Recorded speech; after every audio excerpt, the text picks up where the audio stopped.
Exit's this way, boys. Help me! Give me a hand! Pull me out of here,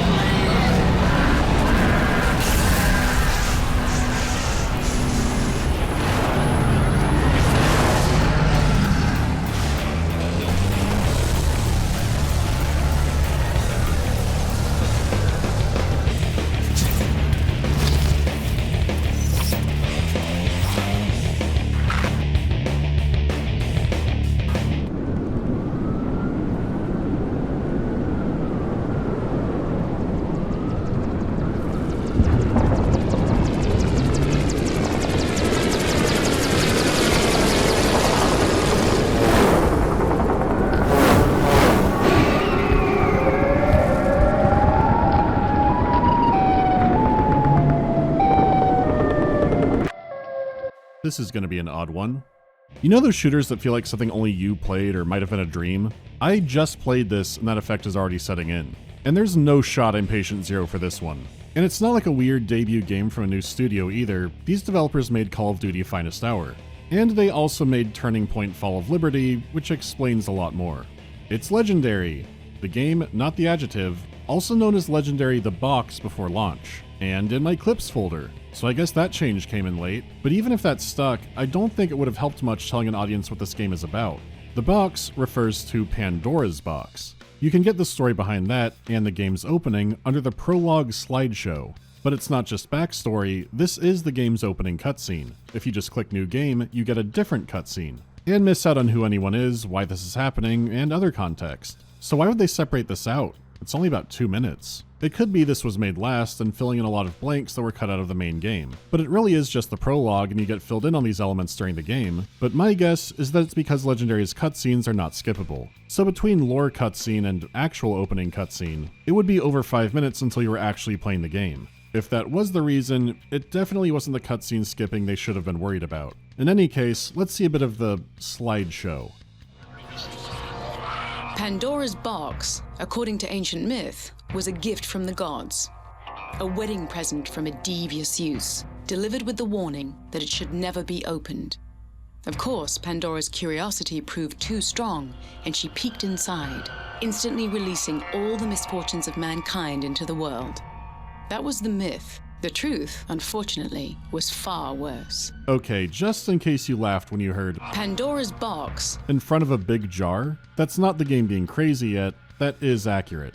According to my research, the word box was a 16th century mistranslation. Pandora's box actually was Pandora's jar. So stop laughing, it's not funny.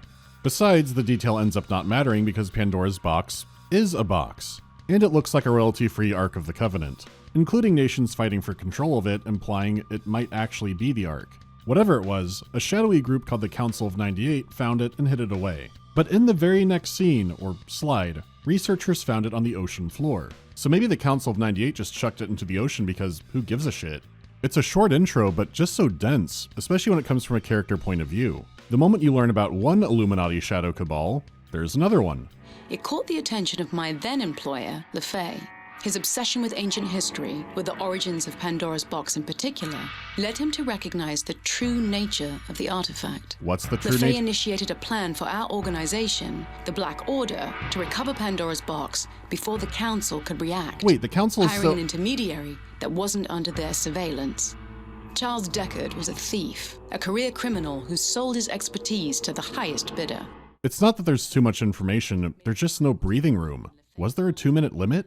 A plan that did not become clear to me until I escorted Deckard to the museum holding Pandora's box, and he set in motion the events that would change the world forever. If you bet on he opens the box, you'd be right. But I didn't expect this mummy-looking key thing.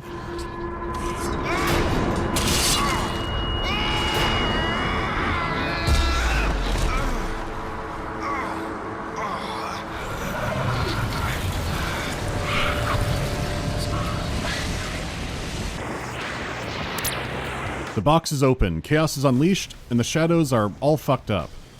Deckard, can you hear me? It's Vivian. What happened? Now normally this would be the part where I tell you how to fix this, or I'd upload some notepad file to download, but no. For starters, this is one of those games where the settings are just a black box, and I did dig into the engine to try all sorts of settings, but looking at other people's footage and console footage, it turns out the game just looks this way. It only stretches out and looks this bad in the opening scene, but I've played so many older games where the shadows were scuffed right from the start that I assumed that was just happening again.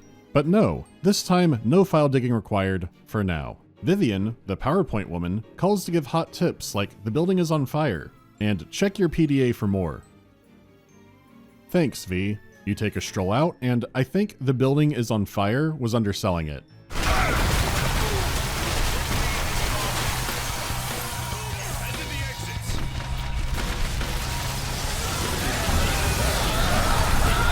She did mention an earthquake as well, but we're starting off where a lot of superhero movies end with a big beam in the sky.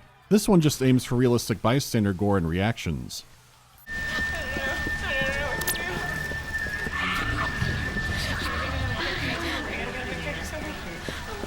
For what the premise is, everything so far establishes they're aiming for a grounded tone. But boy did they go overboard on your feet. This bench looks like something you would jump over, right? No, it's this statue. And it's tricky to jump over this statue. That might be the most horrifying thing I've seen so far.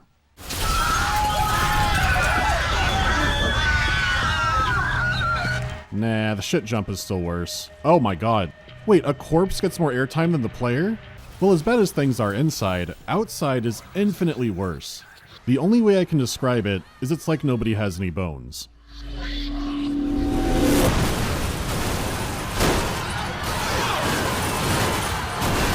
It's like shaking a box of Legos, but it's here where you really understand what Legendary is, because they go all in on earning the badass seal of approval. Get away from the museum! Hurry!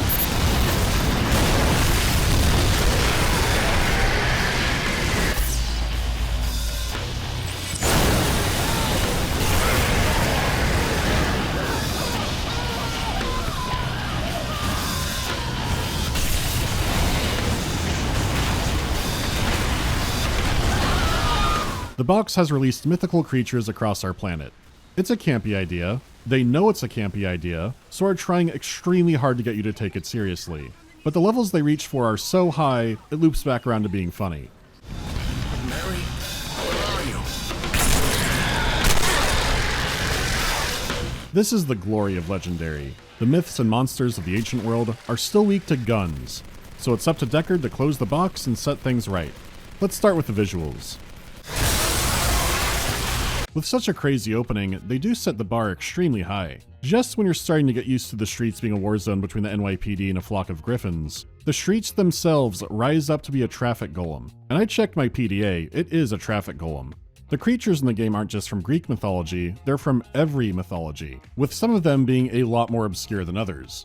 Even if you do know the origin, like seeing a bunch of blood spiders and going, oh, those are clearly Sujigimo's children, there's still going to be a twist on how the real thing is different than the myth. Like, if you've played this game, you know you run into a werewolf or two. They look super emaciated and feral, and their movement is extremely twitchy and quick. That's because legendary werewolves were never humans. They're just animals with hypermetabolism that want to strip down all biomass, just like Liam Neeson warned about in The Grey, or every Cabela's game. So you are given a few creature types to deal with, and the devs put their own spin on it even if you do know the source. Having a variety of enemies like this, so visually different, and in a linear Call of Duty style campaign, was pretty rare back then and even now. I mean, your basic baby enemy is a Teutonic fire drake that rolls around like Sonic the Hedgehog and spews magma. And sure, in New York, it's probably not the first time a drake has dragged someone off to a back alley, but it is weird to fight through a parade of fire lizards before the bad men with guns. You get this weird effect where one moment you're fighting a swarm of werewolves, back to Call of Duty, and then there's a possessed vending machine. And there are plenty of times the situation is a mix of all kinds of chaos. Just from the enemy types alone in the modern setting, you'll get all sorts of sights you haven't seen in a game before. Unless there's a shooter I don't know about where you take down griffins like the Mujahideen. It's a unique selling point, even if the execution isn't always great. Really, that's going to be a running theme with this one. Only our game has the traffic golem pile driving a bus near the Gnome Depot. This is true. But at what cost? Well, you might be surprised to learn that you actually globetrot during the campaign. There are a few moments during gameplay and especially some cutscenes where landmarks are impossible to miss. But otherwise, this is a game drowning in certified 7th gen brown and bloom. A lot of the time, the only color is coming from the blood of some enemies or corpses. which sounds like it could be cool in a stylish way games from here have done before. But most of the time, the image is just drab and muddy, to the point where sometimes it undercuts the insane things happening on screen. It feels weird that the attack on the city in the beginning is some of the best the game ever looks. There's also a later part in the New York streets that looks even better, because you have all these colorful signs and stores. They can give nice contrast and interesting lighting compared to the pure brown and gray destruction. There's also a few parts in Europe that look nice and atmospheric at night, but it's still kind of washed out and blurry. So you can imagine what it's like to spend a lot of time in the sewers, or the warehouses, or the subway, which is just the first stage in a sewer's life cycle. For how wild the concept is, I want to say you spend over half your time either underground in a nondescript hallway, or both. What's even worse is how many locations that aren't these still feel like these. Like, one mission has this huge cathedral looming over you the entire time. You fight through dusty streets to get to it, your allies are there to help take it over in this huge battle, and when you finally storm it, it's a big, brown, cavernous area. There are candle chandeliers and stained glass that should stand out, but instead it just feels like the subway. It's such a hyped up location, and instead it's barren and underwhelming. Now you could think the game was front loaded and it wouldn't be the first time for them, but they do try to have big set piece areas until the end. They're still just eaten alive by this style. Like, playing the game, I didn't notice the Statue of Liberty's head back there. Looking at the clip of it now, it's way more obvious, but after hours of brown, it all just starts to meld together. Sometimes you get little glimpses of what could have been a sharper game, but this is it. The bare essentials.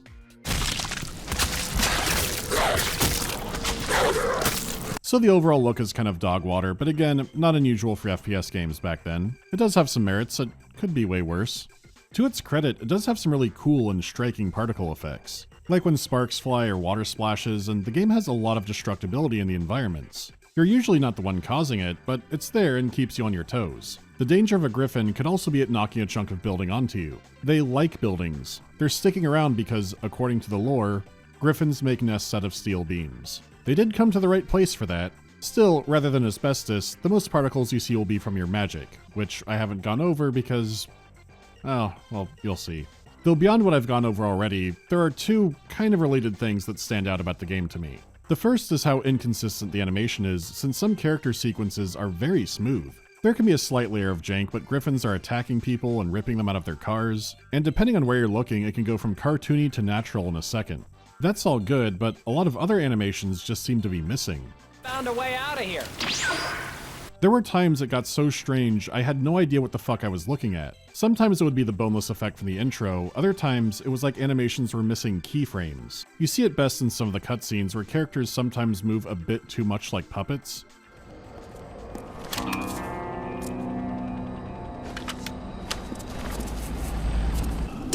Deckard, wake up!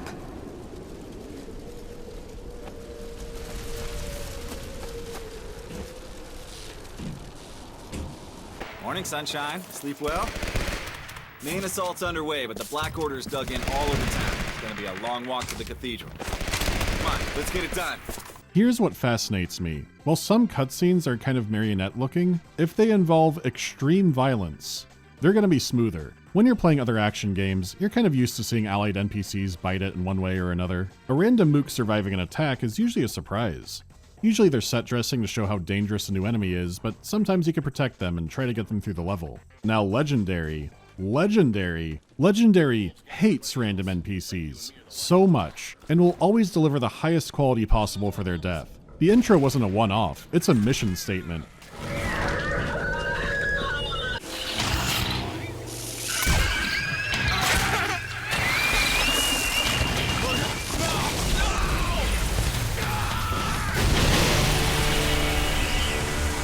They'll time the soundtrack for it. You shouldn't be poking this thing.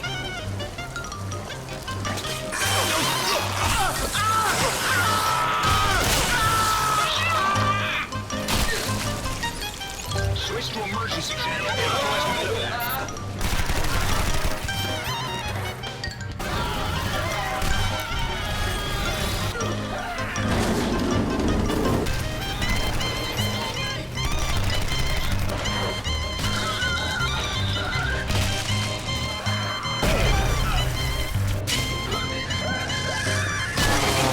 Jesus Christ! Send me to the Somme instead, boss! And look, they knew the fan was ridiculous. That's like a horror movie kill. What gets me is the werewolves have no humanity in them, but we still have this one channeling mankind at the top of Hell in a Cell. It's unusual to see this because it's the right call. Will I remember a single line of this game in 2 weeks? No. So exposition, whatever.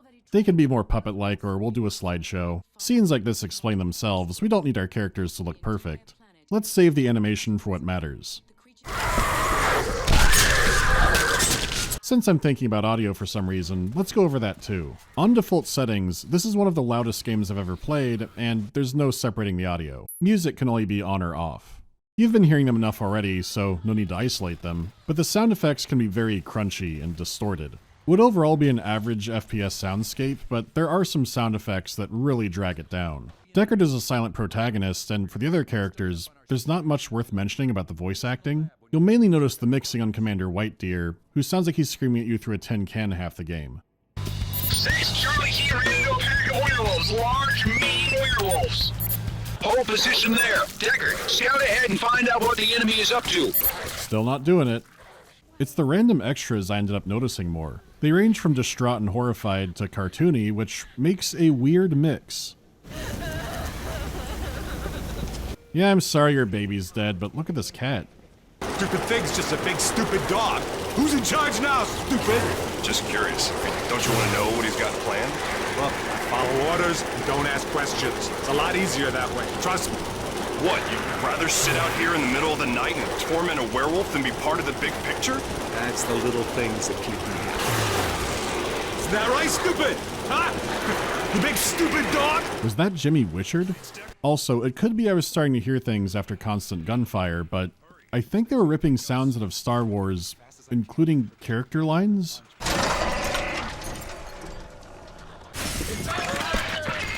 Why is it so distorted like it's from a numbers station? I must be hearing it wrong. It doesn't matter. As for the music, when it's not playing you can tell the soundscape is actually pretty thin and doesn't have that many layers. So they'll usually have some ambient guitar playing, which ranges from fine to garage band tuning their instruments. Sometimes they try to use a guitar as a jump scare, and it sounds like hell.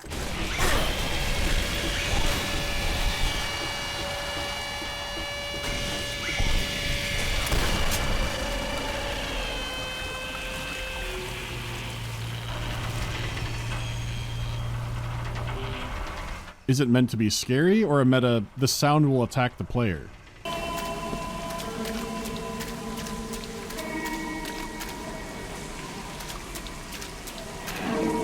I think they try to add a reverb filter here to make it more diegetic, and it just does not work. The combat and action music is generally a lot better. Some has some good energy, like the classic Doom games, where it is very repetitive, but has a good energy to it.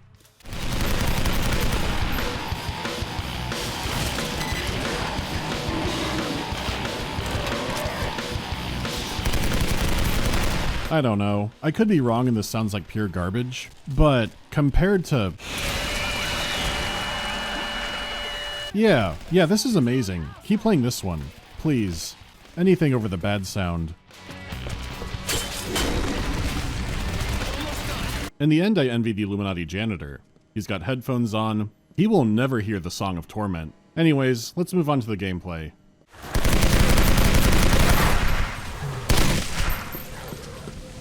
Now I know there's a lot that looks exciting here, but we have to get back to fundamentals for a second with how you just move in the game.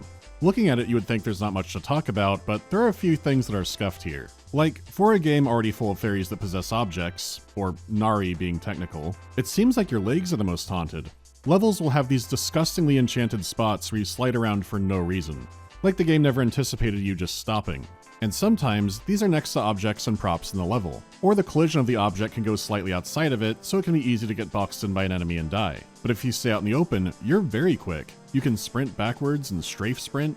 So when you first start fighting, it's pretty promising, and then you find out how much the terrain fights you. I may have said it before, but this is my new standard for the worst vertical jump in an FPS. I would say even Marathon is better, which has no jump button, but you can figure out what it wants from you. Legendary has moments that feel like a platforming challenge, because you just can't tell which object you can actually climb on top of.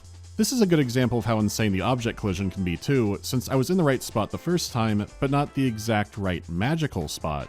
There are so many jumps that should be brainless, but instead, they feel like puzzles. When it looks like you should be able to jump over everything, it's not always clear where to start, which is really unhelpful when the game has actual fucking platforming sections. So only do little careful jumps, right? Well, what if there's a bigger jump? Oh, I'm sorry, was that forward jump? Forward jump is Divine Cybermancy tier. Just jumping is the same airtime as a hiccup, but sprint jump is so fucking fast. I tried using it on that little box jump from earlier, and hitting a wall with it transferred my momentum directly into the fire. Objects don't slow you in this jump, they just change direction? That's like some fucking ultra kill tech. Or maybe certain objects slow you down, but the other jump is like an inch. That's insane. This is just from moving around. It's like, this is always happening. And if you guess the jump isn't always responsive, you'd be right. Why is the game like this? Why are the bad guys bringing beers to blow off steam in the Minotaur pen? Get me out of this. Also, the rocket launcher makes you slow as molasses, unless you sprint. You can sprint when it's not equipped, but if rocket launcher footage looks a little weird, that's probably why. Otherwise, the gun aiming is a little twitchy and can be awkward, but it's otherwise decent. You have a standard arsenal of a shotgun, a pistol, a few full auto options. There's no sniper rifle, but there's a silenced assault rifle that serves the same role, and you can clear the whole game with it. Unfortunately, you can only carry 2 guns at a time here, and your axe melee weapon, so once you find the weapons that work, you won't be switching out a whole lot, except for the sections that do need a rocket launcher. While the enemy variety is unique and cool in a visual way, they don't play differently enough to make you want to change out your loadout, except for sometimes you might want to grab a shotgun, but that's more for cramped levels and enemy spawn points right by your face than adapting to an enemy. Honestly, I mainly switched out weapons just to stop the video from looking too repetitive. You can eventually get a flamethrower near the end of the game, but it's not great, and mainly useful for a single section with spiders. It can lock down enemies, but they can also bug out a lot from it, so it's kind of a jank machine. Not to mention, there's a trickle of Black Order flamethrower troops near the end of the game as well, but their movement is so stiff and their AI is so bad, I wonder if they're actually unfinished. What's downright bad is grenades. They don't feel like throwing grenades, they feel like throwing dumbbells. It's like Deckard was made in a lab to haunt every Planet Fitness in America. Like anything he throws will become 50 kilos heavier and will set off the lunk alarm. I got so used to aiming so high, I overshot enemies that would be easy in any other game. My best grenade kills were accidents I did not plan for.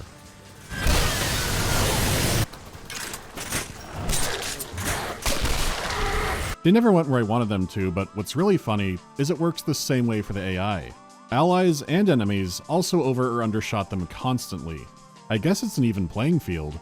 Then you have your Signet, Deckard's brand of shame. While human enemies will just drop dead, mythical creatures will drop orbs of energy, animus energy. Now, if you've played a game or two and see that big glowing hand, you have some assumptions. Well, to make things simple, you have all your powers from the start. If you're by an animus orb, you hold F to absorb the energy, and if it's gone, you hold F again to heal. If you have enough energy, double tap F for the animus blast. And that's it. Really, that's it.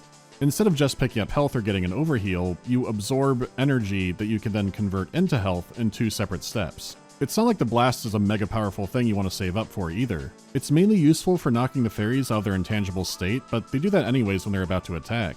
So ideally, it helps you get the drop on one enemy type, which drops more animus energy anyways. At worst, it can cause a game soft lock. Because there's one part where Deckard is back in the box and then attacked by ghost werewolves? Whatever they are, only the JO Crystal Blast can make them tangible. So if you came into this fight without enough energy, you're stuck. It didn't happen in my playthrough, but I know of people who were burned by it. Still, it makes for a tedious health system that doesn't have much going for it. It feels like it'd be simpler to drain health back before getting energy, but then that would take away the choice, and way more people would die to ghost werewolves. With how generic the weapons are too, this really could have benefited from some more powers. Which is a tall order, but if this system is attached to your health bar, then yeah, of course this needs more to it. Speaking of needing more, the enemy variety. Beyond ghost werewolves, there are also alpha werewolves. They're a little bigger and have pompadours, otherwise all wolves fight the same. However, they're still a very reactive enemy. A wolf might run for cover and then chuck it at you. They can do this with all kinds of objects that were scattered around the map during a fight, so it gives them an unconventional ranged attack, which is pretty fitting, and can even change a bit based on what's happening in the map. Sometimes as you shoot at them, flesh peels away and you see them covering their face to block out the bullets. Most calibers win rock, paper, scissors, but it does reinforce they're animals. You can stop that by shooting their arm ligaments, which makes their limbs spaghetti. Also, werewolves need to be decapitated or their frequent metabolism will heal them. You first face off with them after you've gotten the fire axe, and there is something extra satisfying about having to pull it out and thwack the werewolf's head off. but once you have enough full auto ammo, there's no need to do that. Remember, overwhelming firepower can still be surgical, it's just surgery for everyone. You can use water in the environment to cool down the fire drakes, but it doesn't matter. Because the reality is, 2/3 of this game is werewolves. They're in the streets, they're in the sewers, they're in the offices. Near the end of the game I was thinking, man, what happened to all the other creatures? And I guess the developers did too, because there was a sudden parade of everything else. And then it was back to werewolves, and the game's second favorite enemy, Black Order foot soldiers. Their design does have a Cyclops homage going on, but I wouldn't say that counts.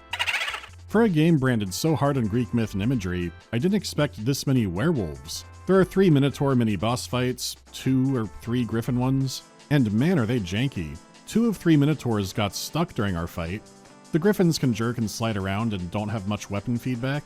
Actually, besides wolves, most enemies don't have much weapon feedback. Their AI breaks down more often than most Lincolns do, where they'll just stand still or run in a circle doing nothing. It feels more and more like the werewolves were the most reliable enemy, but even with that, they break down a lot too.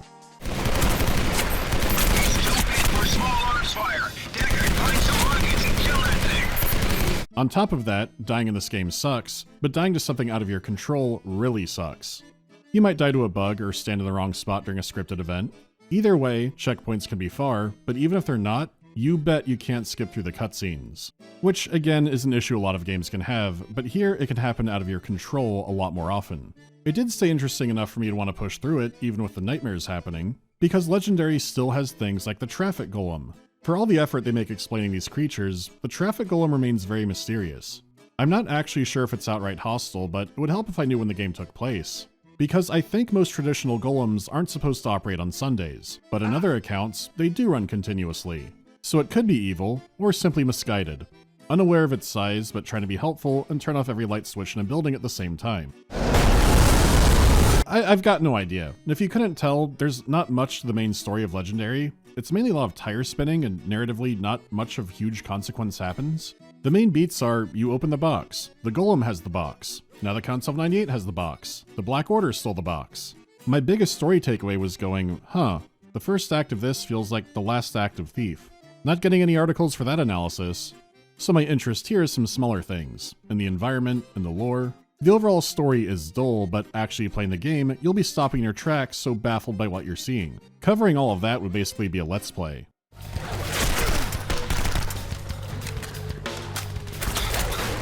Kev's Pussycat Club, what the fuck is— It's already a weird game, but to quote a Greek philosopher, there are still things that stick out like a dick in a cake. And I mean beyond the creature moments, like seeing a griffin do the Mufasa and Scar routine. The whole game is built around monsters in the modern world, mainly werewolves, but there is some funky world building and reactions around it. Like Deckard is a silent protagonist, but reading his PDA, he definitely has a New York accent. It's not great, but does make me wish he did talk. Otherwise, exploring the world, you find all kinds of bizarre writing. Like the text message from their child every American parent fears. Hey Dad, the school is being attacked by fire lizards. What should I do? It could be a worse situation, but I think that tone is still too casual. Anyways, the quick rundown is LaFay, the bad man, betrayed Vivian, the narrator, so she defected from the Black Order to the Council of 98. It turns out he wanted the Scooby-Doo monsters unleashed to do something. So you're kind of recruited into the Council? The world is run by 2 competing Illuminatis, and one has Blackhawks and one has Imperium Valkyries. So on one hand, the Black Order is much better at being an evil secret organization, but they mainly use these things to catch werewolves and have weird priorities. There's intel from the Black Order that says they almost took over the world in 1945, which seems to imply they're the Nazis, but that's the year the Nazis lost. There's a lot left unclear, but there's something attached to this that makes it really funny. Eventually, Deckard the Mercenary Thief is a guest of honor at the Council headquarters. After much research on his signet, it turns out he could set the world back right.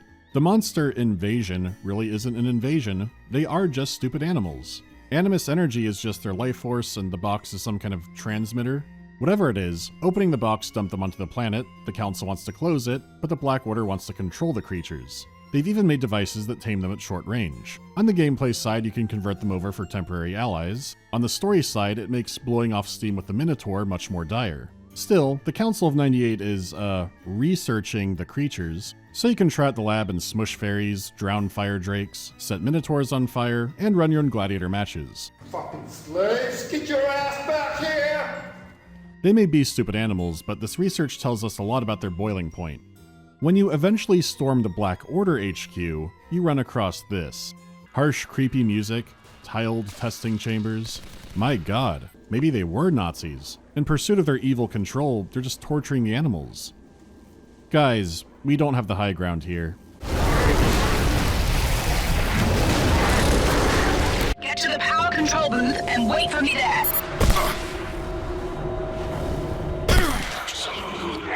The real final boss. Now you have to go into the engine and reduce your frame rate down to 30, because if you don't, you will fall through the elevator every time. Which means seeing part of the climax at a much lower frame rate until you get a checkpoint can go back and rechange it, and now I might misremember LaFay as being LaFrame. You and the council storm the roof and you fill his big, evil animus box with energy, and this overloads it, breaks his stupid machine, and as a reward, you get an insane villain death.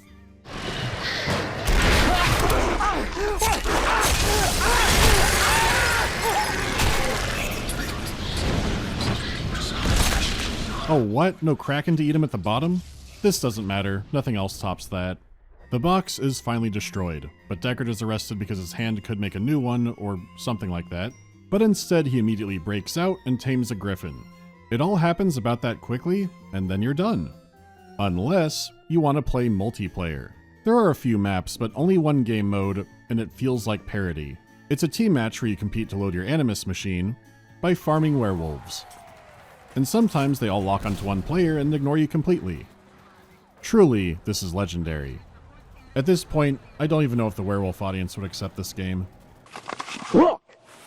And you know what? I don't want to play Xbox. I don't want to fit in. I just want to be a team werewolf. Good! Now Sasquatch can play Halo 3!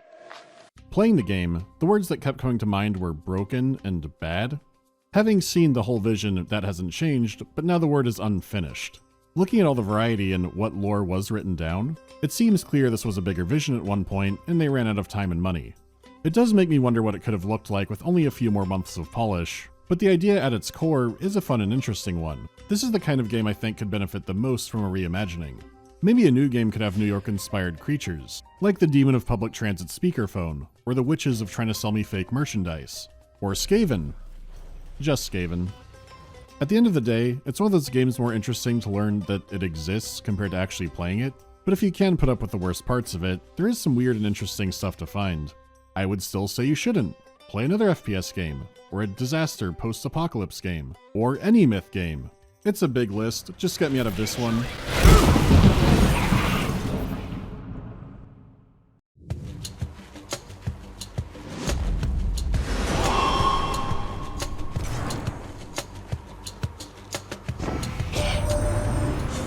Wait, who the hell are you? Oh god damn it.